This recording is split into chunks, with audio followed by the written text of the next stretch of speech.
பார சுமக்கிறவர்கள் எல்லாரின் இடத்தில் வாருங்கள், நான் உங்களுக்கு இளைப்பாறுதல் தருவேன் என்று சொன்ன உம்முடைய வேத வார்த்தையின்படி ஆண்டவரே, பாரத்தோடு சுமைகளோடு நிற்கிற பெண்களுக்காக நாங்கள் பாரத்தோடு ஜெபிக்கிறோம். அவருடைய தோளை கர்த்தனை சுமைக்கு நீங்களாக்கி ரட்சிக்கும்படியாய், விடுதலை செய்யும்படியாய், சுகத்தை கொடுக்கும்படியாய், பாதுகாப்பை கொடுக்கும்படியாய், தீர்க்க ஆயுசை தரும்படியாய் ஒவ்வொரு துறையில் இருக்கிறவர்களுக்காக நாங்கள் ஜெபிக்கிறோம்.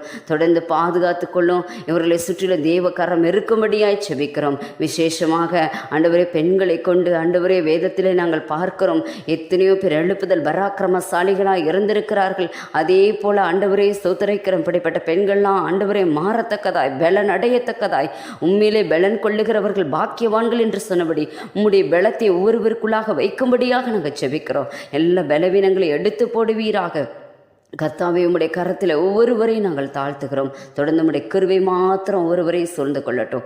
இயேசு கிறிஸ்துவின் வெளியேற பெற்ற நாமத்தில் பிதாவே.